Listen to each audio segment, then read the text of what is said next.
Ready. प्यारे बच्चों, भौतिक विज्ञान की कक्षा में आज आपका स्वागत है। प्यारे बच्चों, आज हम कक्षा 12 की भौतिक विज्ञान के अध्याय 11 विकिरण तथा द्रव्य की द्वैत प्रकृति का हम अध्ययन करेंगे। प्यारे बच्चों, हम समझेंगे कि द्वैत प्रकृति का क्या अभिप्राय है। विकिरण तथा द्रव्य दोनों के अंदर तरंग तथा कण के गुण पाए जाते हैं। ये जो दोहरी प्रकृति रखती है, इसी के कारण हम द्वैत प्रकृति कहते हैं। प्यारे बच्चों, आज हम इसी का अध्ययन करेंगे, विकिरण तथा द्रव्य की द्वैत प्रकृति का। प्यारे बच्चों, आज का जो हमारा इस अध्याय का कंटेंट होगा, इलेक्ट्रॉन उत्सर्जन, प्रकाश विद्युत प्रभाव का प्रायोगिक अध्ययन तथा प्रकाश विद्युत प्रभाव तथा प्रकाश का तरंग सिद्धांत। इस कंटेंट पर आज हम चर्चा करेंगे। वैसे तो ये चैप्टर बहुत इंटरेस्टेड है, इसको आप देखेंगे। सबसे पहले कंटेंट 1 नंबर की हम चर्चा करने जा रहे हैं, इलेक्ट्रॉन उत्सर्जन। प्यारे बच्चों, जैसा कि आप जानते हैं कि परमाणु के नाभिक में धन आवेशित कण प्रोटॉन और विद्युत उदासीन कण न्यूट्रॉन होता है, और नाभिक के बाहरी कक्षाओं में ऋण आवेशित कण इलेक्ट्रॉन चक्कर लगा रहा होता है। इस प्रकार हम जानते हैं कि परमाणु के भीतर जितना धनावेश होता है, धनावेशित कण होता है, उतना ही ऋण आवेशित कण होता है। इस प्रकार परमाणु विद्युत उदासीन होता है। प्यारे बच्चों, ठीक इसी प्रकार जैसे परमाणु विद्युत उदासीन होता है, एक धातु भी विद्युत उदासीन होता है। हम चर्चा करेंगे कि क्या सामान्य अवस्था में किसी धातु से किसी इलेक्ट्रॉन का उत्सर्जन हो सकता है।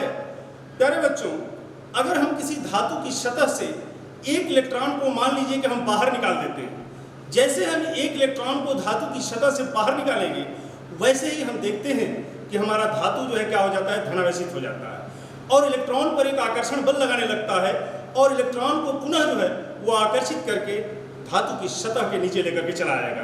प्यारे बच्चों, इससे यह निष्कर्ष निकलता है कि सामान्य अवस्था में किसी धातु से किसी भी प्रकार के इलेक्ट्रॉन का उत्सर्जन संभव नहीं। लेकिन प्यारे बच्चों, इसी धातु को अगर किसी प्रकार ऊर्जा मिल जाए तो हम देखते हैं कि यह इलेक्ट्रॉन इस धातु की सतह से बाहर चले आते हैं। प्यारे बच्चों, हम ये उसमें परिभाषित कर सकते हैं कि इलेक्ट्रॉन द्वारा ग्रहण किया गया वह न्यूनतम ऊर्जा जिसके कारण वह धातु की सतह से बाहर निकल करके आ जाता है, हम उसको धातु का कार्यफलन कहते हैं। प्यारे बच्चों, धातु के कार्यफलन को फाई नॉट से हम प्रदर्शित करते हैं। प्यारे बच्चों, धातु का जो कार्यफलन होता है, इसको हम लोग इलेक्ट्रॉन वोल्ट में मापते हैं। 1 इलेक्ट्रॉन वोल्ट इक्वल टू 1.6 गुणित 10 के घात -19 जूल के बराबर होता है। अब हम अध्ययन करेंगे, वो भौतिक घटनाओं की हम अध्ययन करेंगे जिसके माध्यम से इलेक्ट्रॉन जो है किसी धातु के पृष्ठ से बाहर निकल जाता है।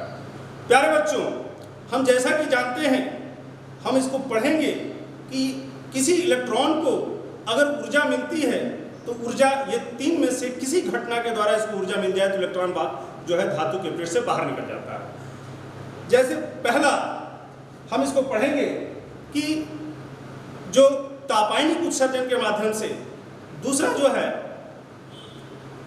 क्षेत्र उत्सर्जन के माध्यम से, और तीसरा जो है प्रकाश विद्युत उत्सर्जन के माध्यम से। इन तीनों माध्यमों से इलेक्ट्रॉन को किसी धातु के पृष्ठ से बाहर निकाला जा सकता है। प्यारे बच्चों, अगर हम किसी धातु को ताप दे दें तो ताप के कारण उस धातु के पृष्ठ से इलेक्ट्रॉन उत्सर्जित होने लगते हैं।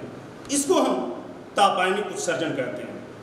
प्यारे बच्चों, अगर हम किसी धातु को किसी वैद्युत क्षेत्र में रख करके उस पर 10 के घात 8 वोल्ट मीटर का हम वैद्युत क्षेत्र स्थापित कर दें, तभी हम देखते हैं कि धातु के पृष्ठ से इलेक्ट्रॉनों का उत्सर्जन होने लगता है। इसका अभिप्राय यह है कि हम इसको कह सकते हैं कि वैद्युत क्षेत्र में अगर इलेक्ट्रॉन रखा जाता है तो इससे भी इलेक्ट्रॉनों का उत्सर्जन होता है, जिसको हम क्षेत्र उत्सर्जन कहते हैं। प्यारे बच्चों, तीसरा जो होता है प्रकाश वैद्युत उत्सर्जन। यदि हम परावैज्ञानिक प्रकाश को किसी धातु के पृष्ठ पर डालते हैं तो हम देखते हैं कि इसके के कारण भी जो है धातु के पृष्ठ से इलेक्ट्रॉन का उत्सर्जन होने लगता है। प्यारे बच्चों, इसको हम फ्लैश बोर्ड पर आपको दिखाते हैं। जो विवेचना की गई इसके अनुसार आप देखेंगे हमारा कंटेंट आज का है इलेक्ट्रॉन का उत्सर्जन, प्रकाश विद्युत प्रभाव का प्रायोगिक अध्ययन और प्रकाश विद्युत प्रभाव तथा प्रकाश का तरंग सिद्धांत। सबसे पहले देखेंगे इलेक्ट्रॉन का उत्सर्जन। इसमें जो हमने आपको अभी समझाया उस चीज को आप फ्लैश बोर्ड पर आप देखेंगे। धातु में मुक्त इलेक्ट्रॉन एक ऋण आवेशित कण होता है जो उनकी चालकता के लिए क्या होता है, उत्तरदायी होता है। इलेक्ट्रॉनों को धातु पृष्ठ से बाहर निकालने के लिए एक निश्चित न्यूनतम ऊर्जा की आवश्यकता होती है। इस न्यूनतम ऊर्जा को हम कार्यफलन कहते हैं। कार्यफलन को फाई नोट से प्रदर्शित करते हैं और इलेक्ट्रॉन वोल्ट में इसको हम मापते हैं। एक इलेक्ट्रॉन वोल्ट बराबर 1.6 × 10⁻⁻19 जूल के क्या होता है, बराबर होता है। प्यारे बच्चों, कार्यफलन जो है धातु के गुणों और इनके पृष्ठ की प्रकृति पर निर्भर करता है। प्यारे बच्चों, हम जानेंगे कि जो धातु का कार्यफलन होता है वह न्यूनतम और अधिकतम मानों के बीच भिन्न भिन्न धातुओं का कार्यफलन भिन्न भिन्न होता है, जिसमें हम देखेंगे सीजियम का न्यूनतम कार्यफलन फाई नॉट = 2.14 इलेक्ट्रॉन वोल्ट होता है और जबकि प्लेटिनम का अधिकतम कार्यफलन फाई नॉट = 5.65 इलेक्ट्रॉन वोल्ट होता है। प्यारे बच्चों, धातु के पृष्ठ से इलेक्ट्रॉन उत्सर्जन के लिए मुक्त इलेक्ट्रॉनों को न्यूनतम आवश्यक ऊर्जा निम्न किसी एक भौतिक विधि द्वारा दी जा सकती है।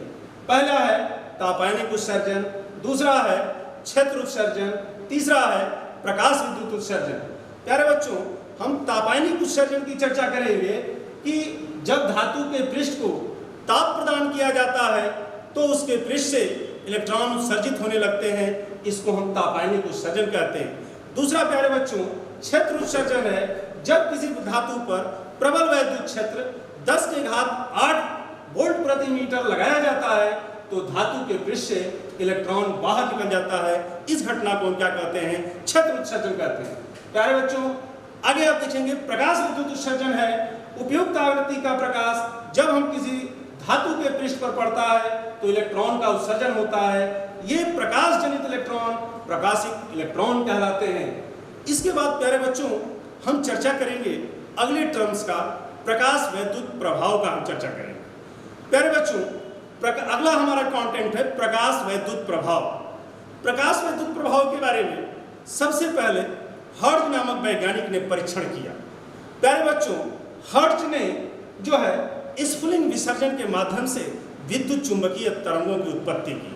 प्यारे बच्चों, विद्युत चुंबकीय तरंगों की जब उत्पत्ति हर्ट्ज कर रहे थे तो उन्होंने यह देखा कि अपने अन्वेषण में उन्होंने देखा और प्रेक्षित किया कि कैथोड को किसी आर्क लैंप से परावैंगनिक प्रकाश के द्वारा प्रदीप्त करने पर धातु इलेक्ट्रॉनों पर उच्च वोल्टता स्फुलिंग होता है। प्यारे बच्चों, आप समझेंगे कि हर्ट्ज ने अपने प्रयोग के माध्यम से स्फुलिंग विसर्जन के माध्यम से उन्होंने विद्युत चुंबकीय तरंगों की खोज की। जब वो विद्युत चुंबकीय तरंगों की खोज कर रहे थे तो उन्होंने अपने अन्वेषण में प्रेक्षित किया कि कैथोड को किसी आर्क लैंप से परावैंगनिक प्रकाश के द्वारा अगर हम प्रदीप्त करते हैं तो धातु इलेक्ट्रॉनों पर उच्च वोल्टता स्फुलिंग होने लगता है। ये उच्च वोल्टता स्फुलिंग का मतलब डिस्चार्ज अधिक होता है। ये क्यों होता है, इसकी व्याख्या जो है हर्ट्ज नहीं कर पाया प्यारे बच्चों। तो इसको आगे बढ़ाते हुए दूसरे वैज्ञानिक आए प्रकाश वैद्युत प्रभाव की घटनाओं की व्याख्या करने के लिए। उनका नाम था हॉल-बॉक्स तथा लिनॉर्ड। हॉल-बॉक्स और लिनॉर्ड के परीक्षण को हम प्यारे बच्चों हम समझेंगे कि हॉल-बॉक्स और लिनॉर्ड का परीक्षण जो है क्या है। तो सबसे पहले प्यारे बच्चों आप देखेंगे हॉल-बॉक्स और लिनॉर्ड के परीक्षण को समझने के लिए हमारे पास एक फिगर है, इसको हम चित्र के माध्यम से समझते हैं। हॉल-बॉक्स तथा लिनॉर्ड ने एक कांच की नली को लिया। इस कांच की नली में 2 इलेक्ट्रोड, एक कैथोड और एक एनोड उन्होंने लिया और इस कैथोड और एनोड को एक उच्च विभव की बैटरी से एक माइक्रो एमीटर के माध्यम से जोड़ दिया। माइक्रो एमीटर माध्यम से अगर हम जुड़ते हैं तो माइक्रो एमीटर जो है सूक्ष्म धारा का क्या करता है, मेजरमेंट करता है प्यारे बच्चों। परावैंगनिक प्रकाश को जब हॉल-बॉक्स तथा लिनॉर्ड ने कैथोड किरणों पर डाला तो उन्होंने देखा कि बाह्य परिपथ में वैद्युत धारा प्रवाहित होने लगती है, अर्थात माइक्रो एमीटर विक्षेपित हो जाता है और बाह्य परिपथ में धारा प्रवाहित हो जाती है। ज्यों ही परावैगनी प्रकाश को कैथोड किरणों पर डालना बंद करते हैं तो वो देखते हैं कि माइक्रो एमीटर विक्षेपित नहीं होता, अर्थात बाह्य परिपथ में किसी भी प्रकार की कोई धारा नहीं बहती है। प्यारे बच्चों, यह उन्होंने निजर किया कि अगर हम परावैगनी प्रकाश को डालते हैं तो बाह्य परिपथ में वैद्युत धारा बहती है, अगर परावैगनी प्रकाश को कैथोड पर डालना बंद कर देते हैं तो देखते हैं कि बाह्य परिपथ में कोई वैद्युत धारा प्रवाहित नहीं होती है। आगे एक अन्य प्रयोग में हॉलबॉक्स तथा लिनॉल्ट ने एक जिंक की ऋण आवेशित प्लेट को लिया। इस जिंक की ऋण आवेशित प्लेट को उन्होंने एक विद्युतदर्शी के माध्यम से जोड़ दिया। उसके बाद उस जिंक की ऋण आवेशित प्लेट पर परावैगनी प्रकाश को हॉलबॉक्स तथा लिनॉल्ट ने डाला। परावैगनी प्रकाश को जब डाला तो उन्होंने यह देखा कि जो ऋण आवेशित जिंक की प्लेट थी वो अनावेशित हो गई। उसके बाद उन्होंने अनावेशित किसी प्लेट पर जब परावैगनी प्रकाश को डाला तो देखा कि वो धनावेशित हो गई। पुनः जो है उन्होंने धन आवेशित प्लेट पर जब डाला तो देखा और भी ज्यादा धन आवेशित हो गई। प्यारे बच्चों, हॉलबॉक्स तथा लिनॉल्ट ने यह निष्कर्ष निकाला कि जब हम किसी धातु की प्लेट कैथोड पर जब हम परावैगनी प्रकाश को डालते हैं तो सभी ऋण आवेशित विद्युत कण प्लेट से बाहर निकल जाते हैं। अब प्यारे बच्चों, इसको हम फ्लैश बोर्ड पर देखेंगे कि कैथोड पर परावैगनी प्रकाश किरणों को आपतित करने पर लिनॉल्ट ने पाया कि परिपथ में धारा प्रवाह होता है। जैसे ही परावैगनी प्रकाश किरणों को रोका गया वैसे ही धारा प्रवाह भी रुक गया। इन प्रेक्षणों से ज्ञात होता है कि निर्वातित कांच की नली में इलेक्ट्रॉनों के प्रवाह के कारण धारा प्रवाह होता है। इस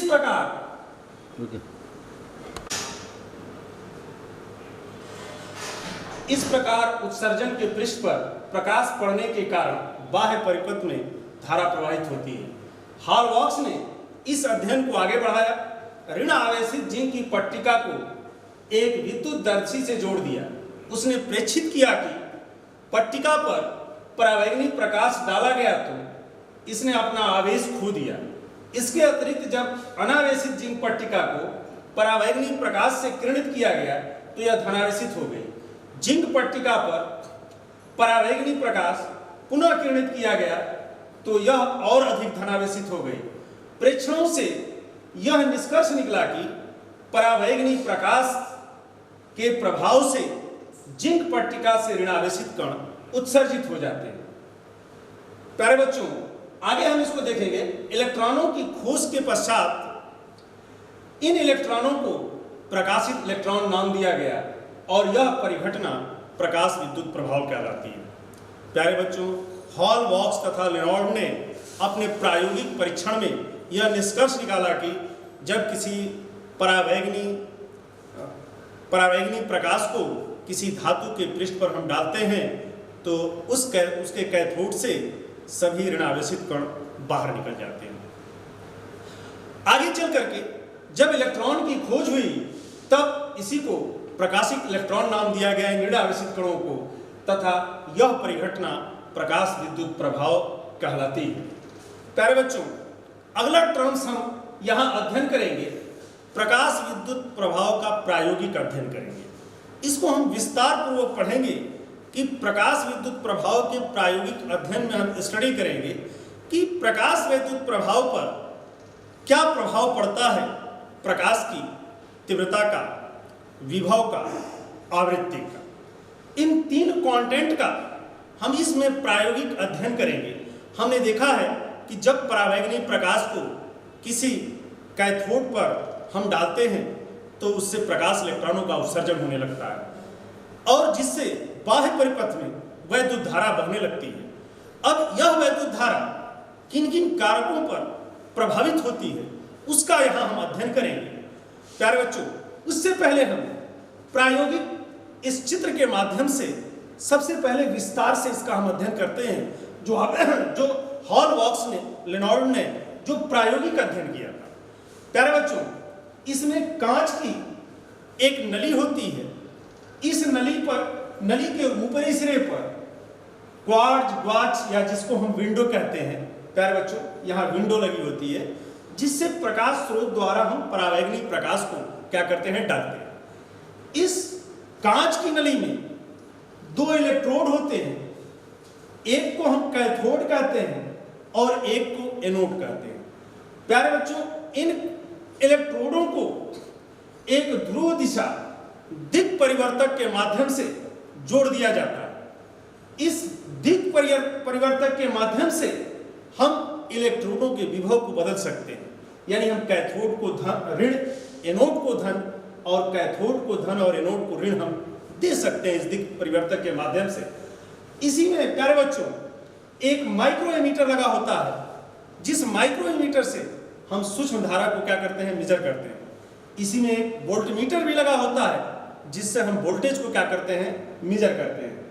आगे प्यारे बच्चों इसी में एक विभव विभाजक भी लगा होता है, और इस विभव विभाजक का भी हम जो है इसको आगे हाई टेंशन उच्च विभव की बैटरी से क्या करते हैं, इसको हम जोड़ देते हैं। अब जुड़ने के बाद प्यारे बच्चों हम समझेंगे, अभी विभव शून्य है, वोल्टेज हमने नहीं लगाया है, लेकिन परावैंगनी प्रकाश को जब हम कैथोड पर डालते हैं तो हम देखते हैं कि कुछ इलेक्ट्रॉन इससे उत्सर्जित होते हैं, और यह इलेक्ट्रॉन स्वतः ही एनोड की तरफ चले जाते हैं, यानी कुछ सूक्ष्म धारा इसमें पहले से ही होती है। अब प्यारे बच्चों जब हम एनोड को कैथोड के सापेक्ष जब हम धन विभव देते हैं और हम प्रकाश को डालते हैं, तो देखते हैं कि बहुत तेजी से इलेक्ट्रॉन जो है एनोड की तरफ जाता है। जैसे जैसे हम वैद्युत विभव को बढ़ाते हैं, हम देखते हैं कि प्रकाश विद्युत धारा का मान भी बाह्य परिपथ में बढ़ता चला जाता है। प्यारे बच्चों हम समझेंगे, ये जो प्रकाश विद्युत धारा है ये 3 कारकों पर निर्भर करती है। पहला तीव्रता पर, प्रकाश की तीव्रता पर। दूसरा जो है हम देखेंगे कि प्रकाश विद्युत धारा का क्या प्रभाव पड़ता है विभव पर और आवृत्ति पर। इन 3 चीजों का हम विवेचना करेंगे। प्यारे बच्चों आप समझेंगे, जो आप देख रहे हैं ये प्रकाश स्रोत की दूरी को कम करके या ज्यादा करके तीव्रता को बढ़ाई और घटाई जा सकती है। साथ ही साथ ये जो 2 प्लेट दिख रहे हैं, कैथोड और एनोड, इन प्लेटों के बीच वैद्युत विभव को लगा करके हम वोल्टेज को स्थापित करते हैं इसके बीच में। तीसरी चीज प्यारे बच्चों आवृत्ति है। हम जो है भिन्न भिन्न आवृत्तियों को के प्रकाश को हम इस पर क्या करते हैं, इस प्लेट पर एक ही तीव्रता में समायोजित करके हम कैथोड पर क्या करते हैं, डालते हैं। तो इसका प्यारे बच्चों विस्तार से हम इसको अध्ययन करेंगे। इसमें सबसे पहले हम देखेंगे कि प्रकाश विद्युत धारा पर प्रकाश की तीव्रता का क्या प्रभाव पड़ता है। प्रकाश विद्युत धारा पर प्रकाश की तीव्रता पर क्या प्रभाव पड़ता है। प्यारे बच्चों हम देखते हैं, सबसे पहले हम ये समझ लेंगे, कैथोड से इलेक्ट्रॉन उत्सर्जित होते हैं, इसलिए उसको उत्सर्जक पट्टिका या उत्सर्जक प्लेट भी कहते हैं। एनोड द्वारा जो है वो आकर्षित किए जाते हैं, तो एनोड को जो है हम एनोड प्लेट जो है उसको आकर्षित करता है। संग्राहक ए को उत्सर्जक सी की तुलना में एक धन विभव पर रखा जाता है, जिससे सी से उत्सर्जित इलेक्ट्रॉन संग्राहक ए की ओर आकर्षित होते हैं। आपतित किरण की आवृत्ति और त्वरक विभव को स्थिर रखते हुए प्रकाश की तीव्रता को परिवर्तित किया जाए, तो हम देखते हैं कि प्रकाश विद्युत धारा का मान जो है बढ़ जाता है। प्यारे बच्चों इसको हम ग्राफ के माध्यम से हम समझेंगे कि हम यह देख रहे हैं कि प्रकाश विद्युत धारा पर प्रकाश की तीव्रता का क्या प्रभाव पड़ता है। तो सबसे पहले 2 कारकों को हम स्थिर करते हैं, विभव को और आवृत्ति को हम स्थिर कर देते हैं, और हम प्रकाश की तीव्रता और प्रकाश विद्युत धारा के बीच हम ग्राफ खींचते हैं। प्रकाश की तीव्रता को x अक्ष पर और प्रकाश विद्युत धारा को y अक्ष पर हम प्रदर्शित करते हैं, और इनको प्रदर्शित करने के बाद हम जो है प्रकाश की तीव्रता को क्या करते हैं, बढ़ाते हैं। जैसे जैसे प्रकाश की तीव्रता को हम बढ़ाते हैं, तो हम देखते हैं कि प्रकाश विद्युत धारा का मान भी क्या होता है, बढ़ता जाता है। इससे स्पष्ट है कि प्रकाश की तीव्रता जो है प्रकाश विद्युत धारा के क्या होता है, अनुक्रमानुपाती होता है।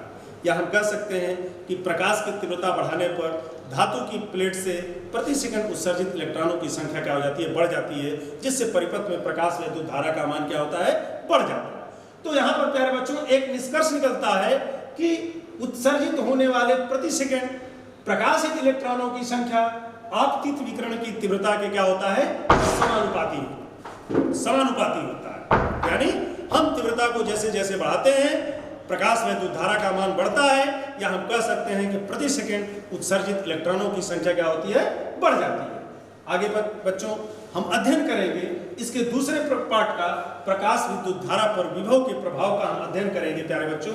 तो इसको भी हम ग्राफ के माध्यम से समझते हैं। जैसा कि अभी हमने प्रायोगिक आपको अध्ययन कर रहे थे हम, तो सबसे पहले हम इसको समझेंगे कि हम जो है प्रकाश विद्युत धारा पर हम जो है विभव के प्रभाव को हम पढ़ रहे हैं कि विभव का क्या प्रभाव पड़ता है प्रकाश विद्युत धारा पर, यह हम प्रायोगिक माध्यम से समझेंगे। हमने कहा था कि अगर प्लेटों के बीच विभव को अगर शून्य रखते हैं तब भी परावैंगनिक प्रकाश अगर कैथोड पर पड़ता है तो कुछ इलेक्ट्रॉन उससे क्या होते हैं, उत्सर्जित होते हैं और वो एनोड की तरफ चल देते हैं, जिससे परिपथ में कुछ न कुछ धारा होती है। प्यारे बच्चों आप समझेंगे, यहाँ आप देखेंगे हम जो है संग्राही पट्टिका यानी एनोड के विभव को हमने एक्स अक्ष पर प्रदर्शित किया है और प्रकाश की धारा को हमने वाई अक्ष पर प्रदर्शित किया है। प्यारे बच्चों हम देखेंगे जब हम विभव को शून्य रखते हैं तो हम देखते हैं कि उस समय प्रकाश वैद्युत धारा कुछ न कुछ इसमें होती है। तो ये इंडिकेट कर रहा है जब विभव आपका शून्य है तो यहाँ कुछ न कुछ उसमें प्रकाश वैद्युत धारा है। अब संग्राहिक पट्टिका का मतलब हो गया हम कैथोड के सापेक्ष एनोड को हम धन विभव देते हैं, यानी विभव को बढ़ाते चले जाते हैं, तो देखते हैं कि प्रकाश वैद्युत धारा का मान क्या होता है, बढ़ता जाता है। प्यारे बच्चों हम देखेंगे कि प्रकाश हम जो है जैसे जैसे विभव को बढ़ा रहे हैं वैसे वैसे हम देखते हैं कि प्रकाश वैद्युत धारा का मान क्या होता है, बढ़ता जाता है। प्रकाश वैद्युत धारा का मान जो है किसी जो है प्रकाश के हम अगर संग्राही पट्टिका के किसी निश्चित मान पर या अधिकतम मान पर हम देखते हैं कि उस मान से अधिक अगर हम विभव को बढ़ाते हैं तो प्रकाश वैद्युत धारा का मान अब नहीं बढ़ता है। इसको हम क्या कहते हैं, संतृप्त धारा कहते हैं। प्यारे बच्चों I1 तीव्रता को हमने स्थिर रख करके ग्राफ खींचा है। इस पर हम देखते हैं कि संग्राही पट्टिका के विभव को जैसे जैसे बढ़ाते हैं प्रकाश वैद्युत धारा का मान ग्राफ के माध्यम से देखें बढ़ता जाता है। एक विभव के मान पर उससे ज्यादा अगर हम पट्टिका के विभव को बढ़ाते हैं तो हम देखते हैं कि प्रकाश वैद्युत धारा का मान नहीं बढ़ता है। उस धारा को हम क्या कहते हैं, संतृप्त धारा कहते हैं। इससे स्पष्ट है कि संग्राही पट्टिका का विभव बढ़ाने पर प्रकाश विद्युत धारा का मान क्या होता है, बढ़ जाता है।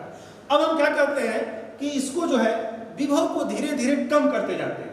अगर हम कम करते करते प्यारे बच्चों अगर शून्य पर आ जाए तब भी हम देखते हैं कि प्रकाश धारा का मान शून्य नहीं होता विभव को शून्य करने पर। अब जो हम क्या करते हैं, विभव को शून्य से कम करते हैं। शून्य से कम करने का मतलब विभव को अब हम ऋण आवेशित करते हैं, यानी कैथोड के सापेक्ष एनोड को हम ऋण आवेश देते हैं। तो अब हम ऋण आवेश जब देते हैं तो हम समझेंगे कि वो ऋण आवेशित एनोड इलेक्ट्रॉनों को क्या करता है, प्रतिकर्षित करने लगता है। और जब इलेक्ट्रॉनों को वो प्रतिकर्षित करता है तो हम ऋण विभव देखेंगे कि धीरे धीरे जो है एक ऋण विभव पर प्रकाश वैद्युत धारा का मान क्या हो जाता है, शून्य हो जाता है।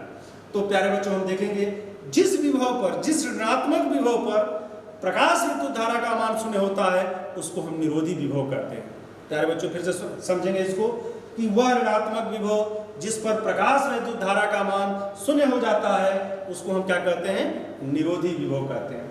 अब प्यारे बच्चों तीव्रता को हम बढ़ा लेते हैं, I2 I3 तीव्रता लेते हैं, यानी I3 greater than I2 greater than I1, यानी I3 की तीव्रता I2 I1 सबसे ज्यादा है। देखते हैं प्यारे बच्चों कि अगर हम तीव्रता को बढ़ा लेते हैं तब भी देखते हैं कि निरोधी विभव का मान परिवर्तित नहीं होता है। आप देख सकते हैं कि अगर हम तीव्रता को बढ़ाते भी हैं तो निरोधी विभव इसका क्या रहता है, स्थिर रहता है। यानी तीव्रता के बढ़ाने पर हम देखते हैं कि निरोधी विभव के मान में कोई परिवर्तन नहीं होता। आगे आप देखेंगे प्यारे बच्चों, अब इसको हम फ्लैश बोर्ड पर इसको समझ सकते हैं। प्रकाश विद्युत धारा त्वरक विभव के साथ बढ़ता है। पट्टिका A को दिया गया वह ऋणात्मक विभव जिस पर प्रकाश विद्युत धारा शून्य हो जाती है उसे अंतक या निरोधी विभव V0 कहते हैं। प्यारे बच्चों जब निरोधी विभव अधिकतम ऊर्जा वाले प्रकाश इलेक्ट्रॉनों जिनकी अधिकतम गतिज ऊर्जा K अधिकतम है को प्रतिकर्षित करने की अवस्था में हो तो K अधिकतम बराबर EV0 होता है। आप समझेंगे प्यारे बच्चों, जब हम एनोड को कैथोड के सापेक्ष हम ऋण आवेश देते हैं तो वह इलेक्ट्रॉनों को प्रतिकर्षित करने लगता है और उस कंडीशन में अधिकतम ऊर्जा K अधिकतम EV0 के क्या होता है, बराबर होता है। अब प्यारे बच्चों, हम यह देखेंगे कि इस प्रयोग से हमको क्या निष्कर्ष मिला। यदि इस प्रयोग में आपतित विकिरण की एक समान आवृत्ति परंतु उच्च तीव्रता I2 तथा I3 को लें तो संतृप्त धारा का मान तभी हम देखते हैं कि बढ़ जाता है। प्रकाशित इलेक्ट्रॉनों की उच्चतम गतिज ऊर्जा आपतित विकिरण की तीव्रता पर निर्भर नहीं करती है। प्यारे बच्चों, आप ग्राफ में देखे होंगे, हमने तीव्रता को I1, I2 और I3 किया, तब भी उसका निरोधी विभव जो है V0 ही था। प्यारे बच्चों, तो इससे हमको ये पता चलता है कि उसकी जो उच्चतम गति, प्रकाशित इलेक्ट्रॉन की जो उच्चतम गति ऊर्जा है आपतित विकिरण की तीव्रता पर निर्भर नहीं करती। तीव्रता को कितना बढ़ाया जाए, हम देखते हैं कि V0 वही होता है, अर्थात उसकी गतिज ऊर्जा पर जो है कोई प्रभाव नहीं पड़ता है।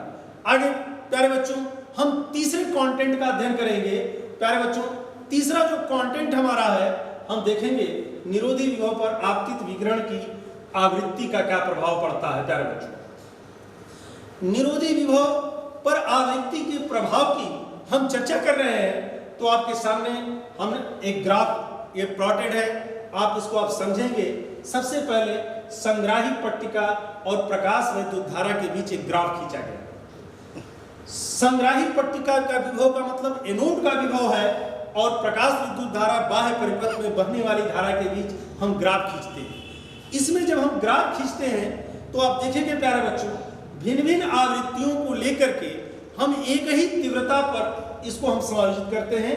आप देख सकते हैं ν1, ν2, ν3 भिन्न भिन्न तीव्रता अगर हम लेते हैं तो उनका निरोधी विभव भिन्न भिन्न होता है, लेकिन ये भिन्न भिन्न आवृत्तियों पर एक ही तीव्रता को समायोजित करके हम जो है संग्राहिक पट्टिका के विभव और प्रकाश विद्युत धारा के बीच जब हम ग्राफ खींचते हैं तो प्यारे बच्चों, हम देखते हैं कि संग्राहिक पट्टिका का विभव बढ़ाने पर प्रकाश विद्युत धारा का मान बढ़ता जाता है तथा यह जो है संतृप्त मान तक पहुंचता है। प्यारे बच्चों, यानी संतृप्त धारा तक पहुंचता है। अब आप इससे स्पष्ट है प्यारे बच्चों कि हम संग्राही पट्टिका का विभव बढ़ाते हैं तो भिन्न भिन्न आवृत्तियों पर प्रकाश विद्युत धारा का मान क्या होता है, बढ़ता है। प्यारे बच्चों, अब इसको हम फ्लैश बोर्ड पर प्यारे बच्चों देखेंगे कि आपतित विकिरण की आवृत्ति ν और निरोधी विभव V के मध्य हम इस संबंध का अध्ययन करेंगे तो प्रकाश विकिरण की विभिन्न आवृत्तियों पर उपयुक्त एक ही तीव्रता को अगर समायोजित करते हैं तो आपतित विकिरण की विभिन्न आवृत्तियों के लिए संतृप्त धारा एक ही प्राप्त होता है। आपतित विकिरण की उच्च आवृत्ति के लिए निरोधी विभव का मान अधिक ऋणात्मक हो जाता है। जैसा कि आपने ग्राफ में देखा था, ν1, ν2, ν3 को जैसे जैसे बढ़ाते हैं वैसे वैसे निरोधी विभव का मान भी क्या होता है, बढ़ता चला जाता है। प्यारे बच्चों, आगे जो है आपतित प्रकाश से हम निष्कर्ष निकालते हैं कि आपतित प्रकाश की आवृत्ति जितनी अधिक होगी प्रकाशित इलेक्ट्रॉन की उच्चतम गतिज ऊर्जा उतनी ही अधिक होगी, क्योंकि आप ग्राफ के माध्यम से आप देखे हैं कि जैसे जैसे आवृत्ति ν1, ν2, ν3 को बढ़ाते हैं तो V01, V02, V03 ऋणात्मक विभव उसका बढ़ता जाता है। इसका मतलब गतिज ऊर्जा जो है उसकी बढ़ती जाती है। तो इससे निष्कर्ष निकलता है कि आपतित प्रकाश की आवृत्ति जितनी अधिक होगी प्रकाश इलेक्ट्रॉनों की उच्चतम गतिज ऊर्जा उतनी ही अधिक होगी। अब प्यारे बच्चों, हम अगर दो भिन्न भिन्न धातुओं की आवृत्ति को लेकर के आपतित विकिरण की आवृत्ति और निरोधी विभव के बीच अगर हम ग्राफ खींचते हैं तो हम देखते हैं कि ग्राफ एक सरल रेखा प्राप्त होता है। प्यारे बच्चों, और साथ ही साथ आप देखेंगे कि ग्राफ यह बताता है कि ν0 से न्यूनतम अगर आवृत्ति है तो किसी भी प्रकार का कोई प्रकाश इलेक्ट्रॉन धातु से उत्सर्जित नहीं होता है। इस हम ग्राफ जो प्लॉट किए हैं प्रयोग के आधार पर, इसकी हम विवेचना हम प्यारे बच्चों इसके आधार पर हम कर सकते हैं। यदि हम भिन्न धातुओं के लिए आपतित विकिरण की आवृत्ति और संबंधित निरोधी विभव के बीच अगर हम ग्राफ खींचते हैं तो यह एक सीधी रेखा प्राप्त होती है। इन प्रेक्षणों से हमको दो तथ्य प्राप्त होते हैं। पहला है प्रकाश इलेक्ट्रॉनों की उच्चतम गतिज ऊर्जा आपतित विकिरण की आवृत्ति के साथ रैखिकता परिवर्तित होती है, इसकी तीव्रता पर निर्भर नहीं करती है। दूसरा है, यदि आपतित विकिरण की आवृत्ति न्यू के लिए अंतक आवृत्ति न्यू 0 से कम है तो कोई प्रकाश विद्युत उत्सर्जन संभव नहीं है, और इस न्यूनतम आवृत्ति को हम देहली आवृत्ति कहते हैं। यह भिन्न भिन्न धातुओं के लिए भिन्न भिन्न होती है। प्यारे बच्चों, हम देहली आवृत्ति को समझेंगे कि वह न्यूनतम आवृत्ति जिससे कम आवृत्ति पर प्रकाश इलेक्ट्रॉनों का उत्सर्जन नहीं होता, तो उस न्यूनतम आवृत्ति को हम देहली आवृत्ति कहते हैं, जिसको हम न्यू 0 से प्रदर्शित करते हैं, और यह भिन्न भिन्न धातुओं के लिए भिन्न भिन्न होती है। प्यारे बच्चों, आगे हम इस आधार पर प्रकाश वैद्युत प्रभाव के हम नियम का अध्ययन करेंगे कि जो हमने अभी यह प्रायोगिक रिजल्ट पाया, और इसी रिजल्ट को प्रकाश वैद्युत प्रभाव के नियम कहे जाते हैं। पहला, प्रकाश विद्युत धारा आपतित प्रकाश की तीव्रता के अनुक्रमानुपाती होता है। दूसरा, आपतित विकिरण की आवृत्ति के लिए संतृप्त धारा आपतित विकिरण की तीव्रता के अनुक्रमानुपाती होती है, जबकि निरोधी विभव तीव्रता पर निर्भर नहीं करती है। तीसरा, किसी दिए गए प्रकाश संवेदी पदार्थ के लिए एक निश्चित न्यूनतम आवृत्ति अंतक आवृत्ति होती है, जिसे हम देहली आवृत्ति कहते हैं, जिसके नीचे प्रकाश इलेक्ट्रॉनों का कोई उत्सर्जन नहीं होता, चाहे आपतित प्रकाश की तीव्रता कितनी ही क्यों न हो। देहली आवृत्ति के ऊपर निरोधी विभव अथवा तुल्यता उत्सर्जित प्रकाशित इलेक्ट्रॉनों की उच्चतम गतिज ऊर्जा आपतित विकिरण की आवृत्ति के साथ रैखिकता बढ़ती है, परंतु यह इसकी तीव्रता से क्या है, स्वतंत्र है। प्यारे बच्चों, चौथा हम यह कह सकते हैं, आपतित विकिरण की आवृत्ति देहली आवृत्ति से अधिक हो जाती है तो बिना काल पश्चात के तत्काल प्रकाश विद्युत उत्सर्जन प्रारंभ हो जाता है। यानी धातु की प्लेट पर जो ही हम इलेक्ट्रॉन डालते हैं, बिना समय पश्चात का तुरंत जो है उससे इलेक्ट्रॉन क्या हो जाता है, उत्सर्जित हो जाता है। प्यारे बच्चों, हम समझ रहे होंगे कि प्रकाश प्रायोगिक जो रिजल्ट आए उससे जो है ये 3 परिणाम जो प्राप्त हुए, 4 परिणाम उसको आपको दिया गया, जिसको प्रकाश विद्युत प्रभाव के नियम कहे गए। प्यारे बच्चों, प्रकाश विद्युत प्रभाव तथा प्रकाश की तरंग सिद्धांत का हम यहाँ अध्ययन करेंगे। प्यारे बच्चों, हम समझेंगे कि प्रकाश विद्युत प्रभाव तथा प्रकाश तरंग सिद्धांत क्या होता है, इसको हम समझेंगे। प्यारे बच्चों, तो हम सबसे पहले इसको हम नोटिस करते हैं कि प्रकाश तरंग चित्रण के माध्यम से व्यतिकरण, विवर्तन और ध्रुवण की व्याख्या सफलतापूर्वक की गई।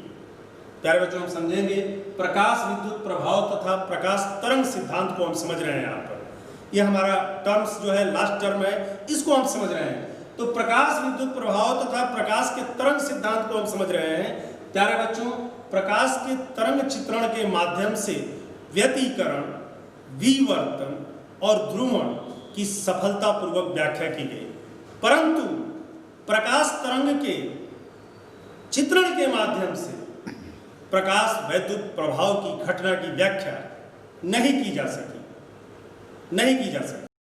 तो आगे हम जो है प्यारे बच्चों, इस कंटेंट के बाद आगे हम स्टार्ट करेंगे